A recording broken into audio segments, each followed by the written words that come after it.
I have a confession to make. Up until this month, I was pretty damn sure there was no role for naloxone in cardiac arrest. Now here's how my logic went. Bear with me here just for a second. Opioid-induced cardiac arrest typically goes something like this. Opioids bind with the mu receptors, leading to respiratory depression and loss of airway reflexes. That leads to profound hypoxia and hypercapnia.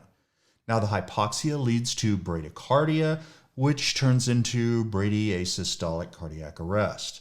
The hypercapnia drops the pH, and the resulting acidosis inhibits, well, basically the entire cellular mechanisms of life, things we consider bad. Now, the treatment for this is appropriate oxygenation and ventilation. At this point, treating cardiac arrest with naloxone is a bit too late and is kind of sort of pointless because, well, the horse is pretty much well and truly out of the barn by that point. If the only benefit from naloxone is reversing respiratory depression and we're ventilating the patient, then there's no potential benefit. That was my feeling last month. And then two papers, one in Resuscitation out of Portland, Oregon, and the other in JAMA Network Open. Those two papers came out and, well, to cut to the chase, both are showing improved survival with naloxone. Now stick around and we'll get into the details. But in the meantime, if y'all don't mind, just think about this. Drop me some comments. What do y'all recommend is the best way to make crow taste more palatable? What is a lighthouse? It is a tower with a bright light at the top, located at an important or dangerous place. The main purpose of a lighthouse is to serve as a navigational aid and to warn of dangerous areas.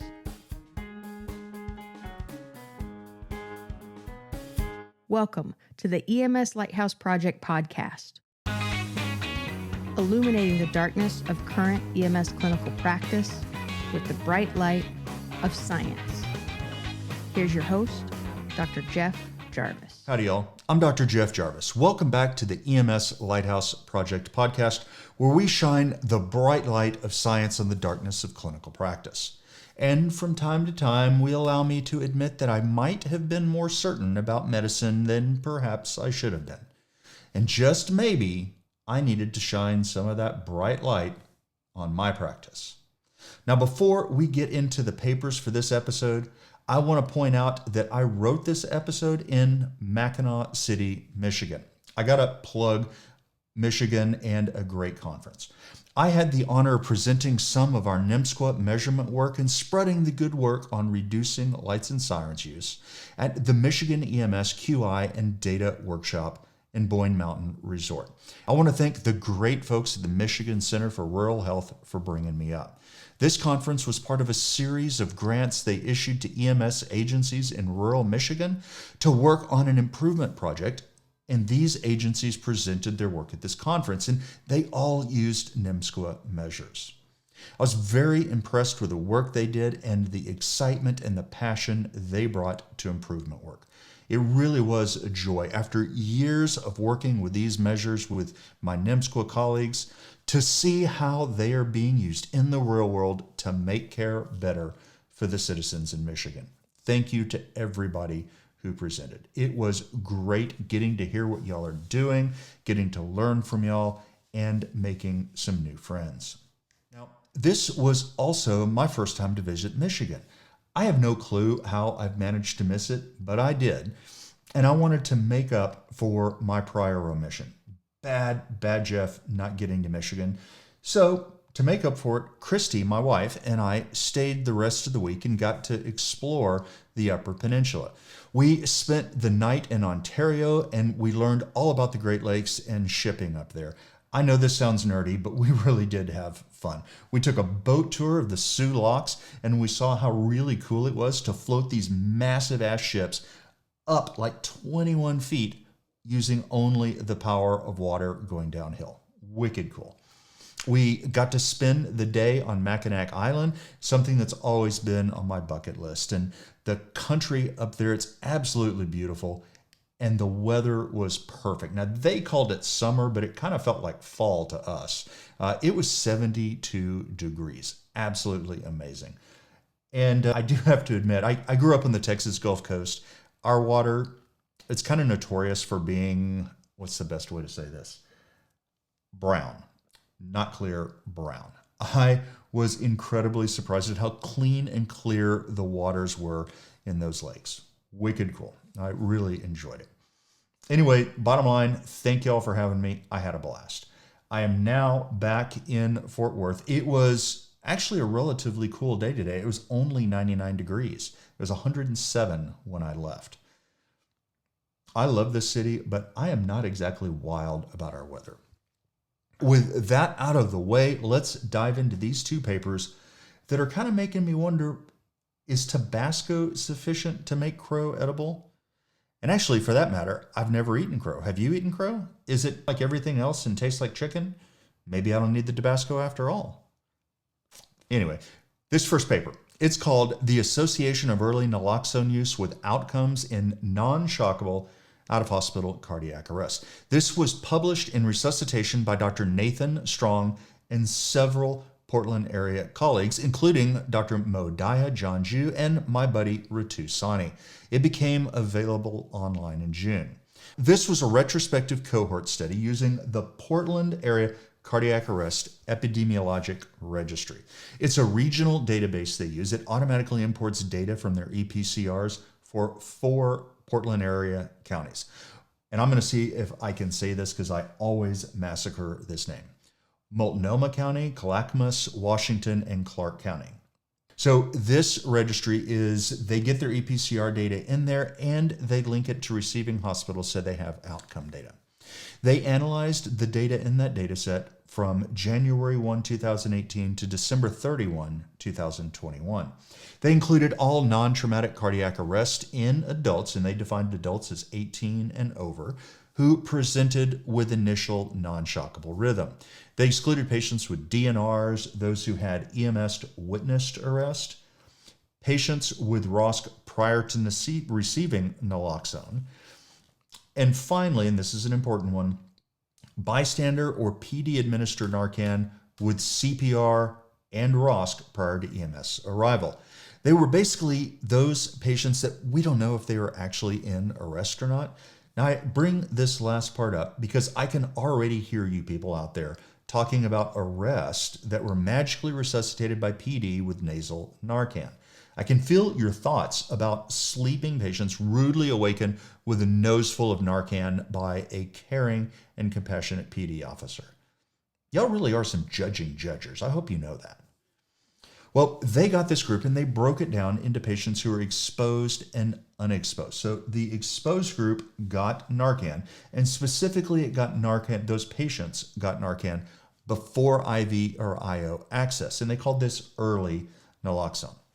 The control group didn't get early naloxone.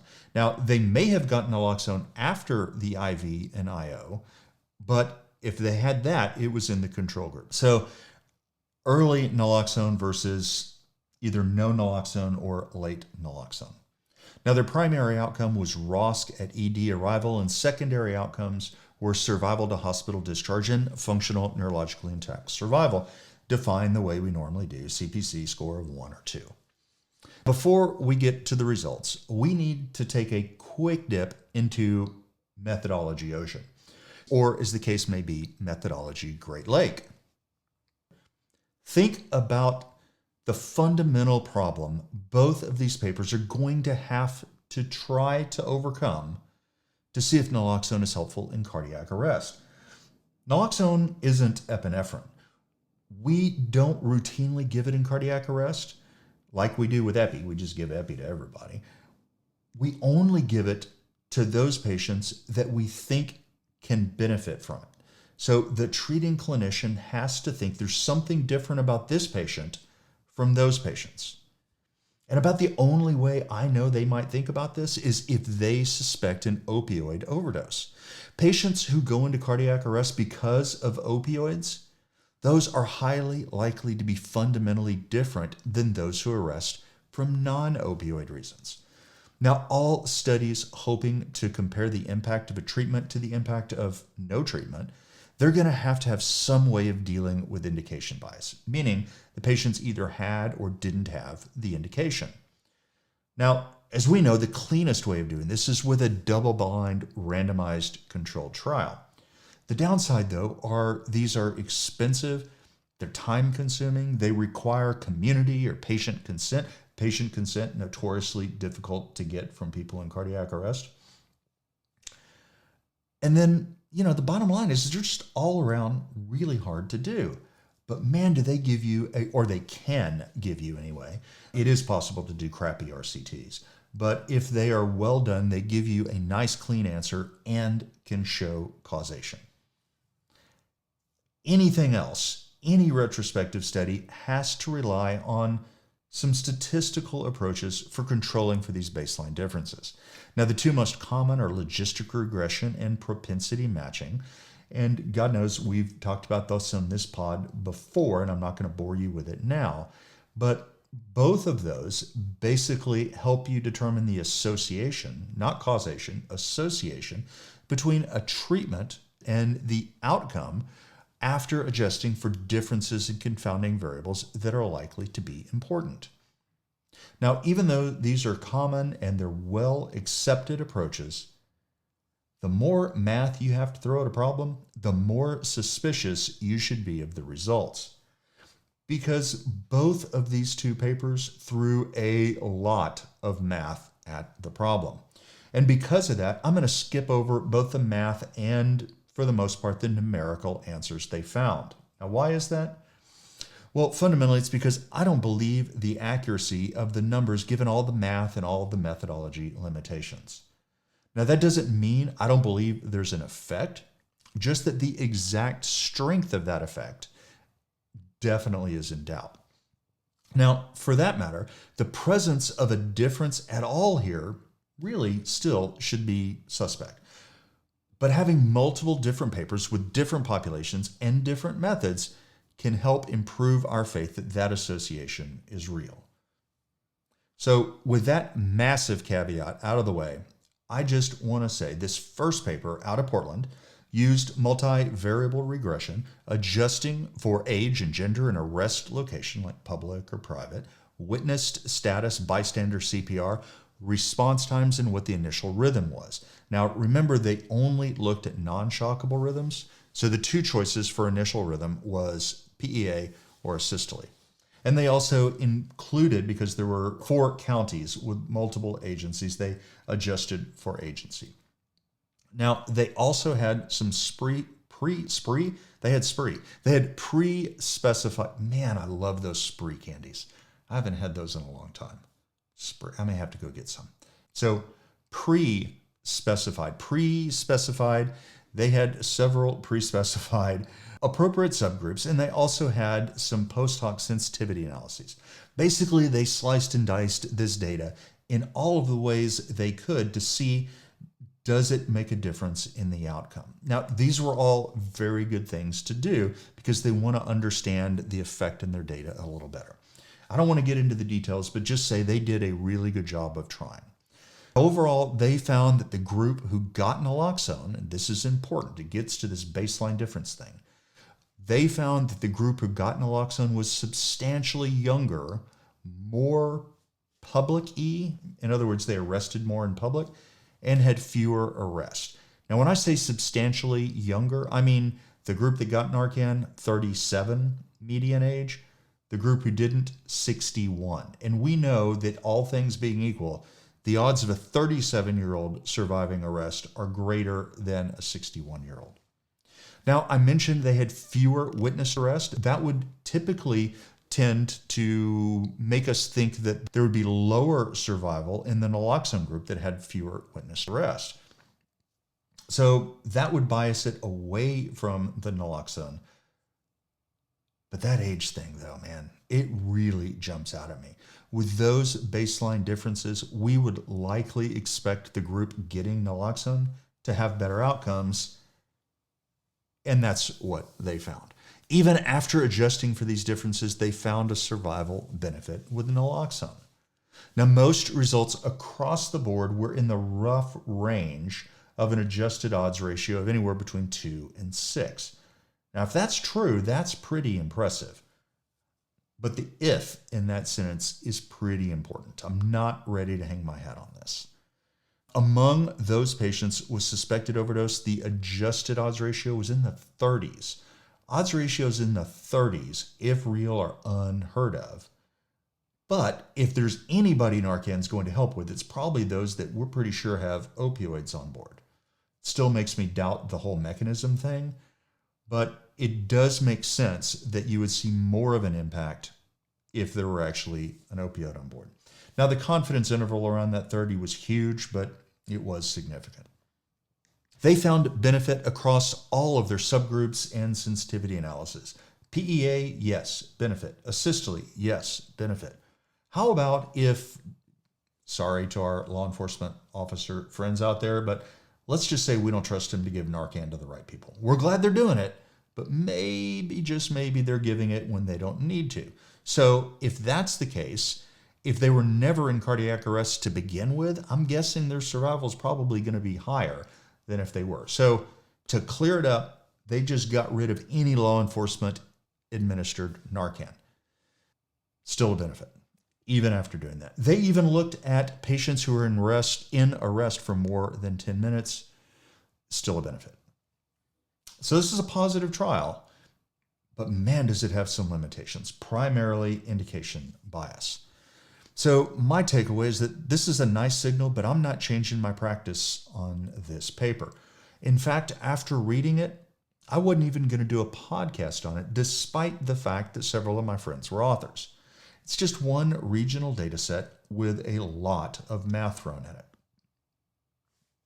You know, I kind of figured that if there's really something here, it'll show up in additional papers. I didn't need to go crazy about second guessing my deeply held assumptions with only one paper.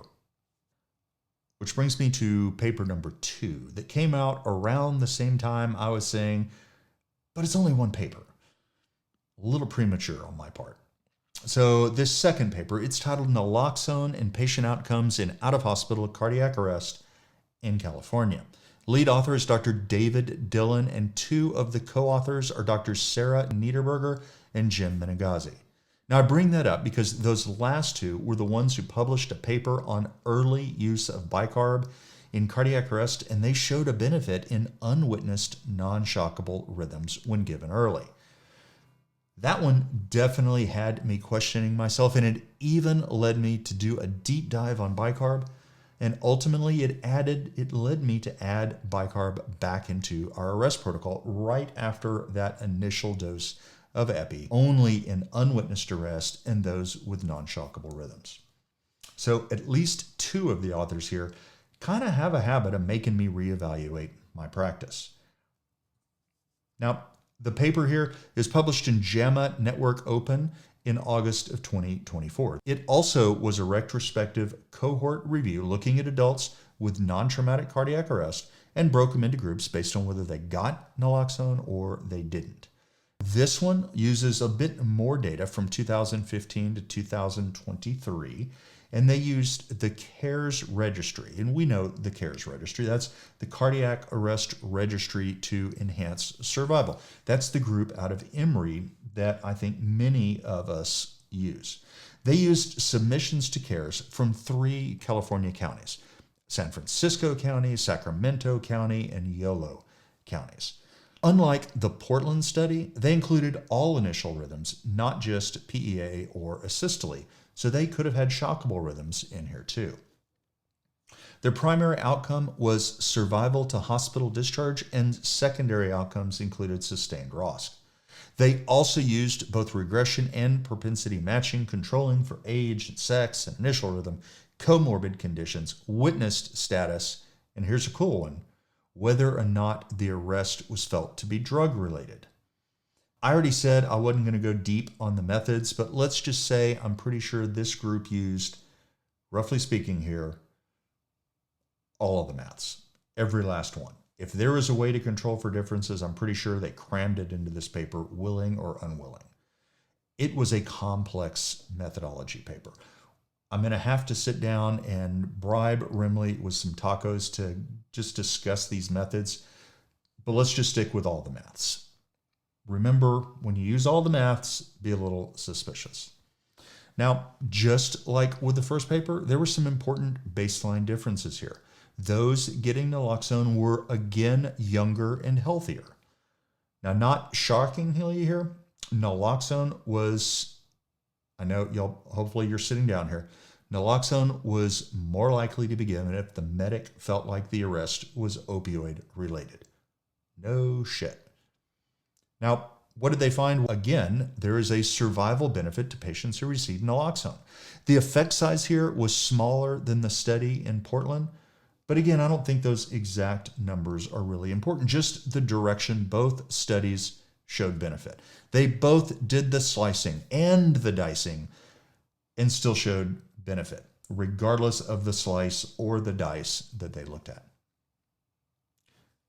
So what the hell do we make of this paper? We now have two pretty well done studies, albeit with serious limitations, that suggest there is a benefit to giving naloxone to patients in cardiac arrest. Again, I was ready to ignore that single paper, but having two come out, it makes me at least sit up and take notice. It doesn't mean that I'm going to change my practice, but they definitely have my attention. Now, before getting into how I'm ultimately thinking about these papers and how I think we should or should not apply the results to our practice, let's talk about two last things: study limitations and the potential mechanisms that naloxone might have that are helpful, assuming the benefit these patients found is real. So first, let's talk limitations.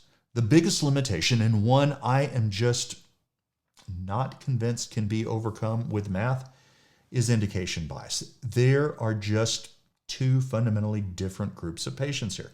Patients who are given naloxone were given it for a reason, even if the medic didn't document it what it was, or did document it, but did it in a way that didn't fit easily into a statistical model.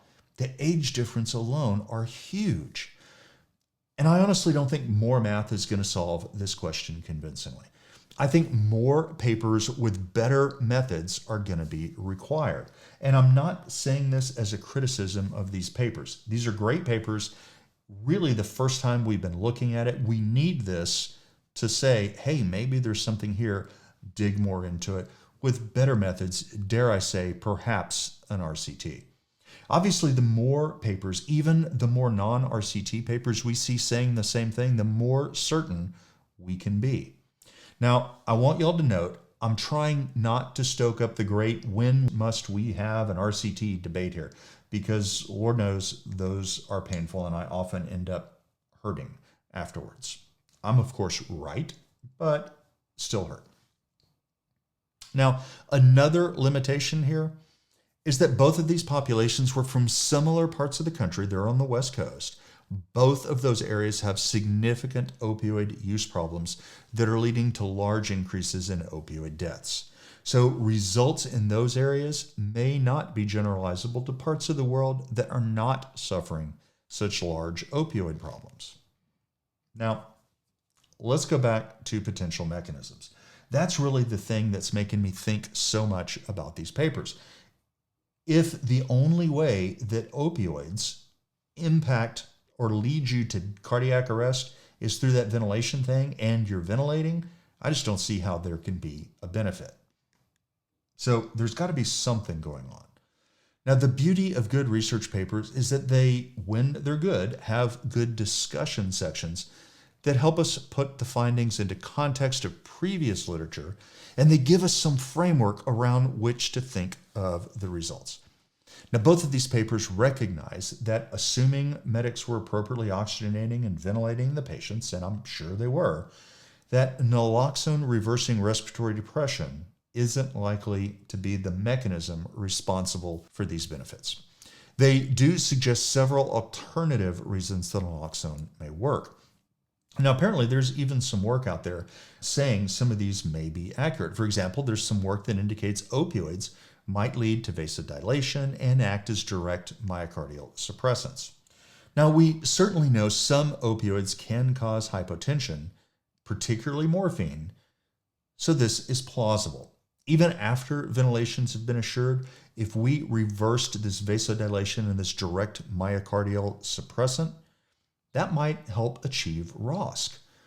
And in patients without suspected opioid-related arrest, naloxone might be blocking endogenous endorphins, and that could increase circulating catecholamines. If this were the case, we would expect to see a survival benefit with Narcan even in patients without suspected arrest. And remember, that was one of the sensitivity analyses that the California paper looked at, and they found it helped non-opioid related arrest also.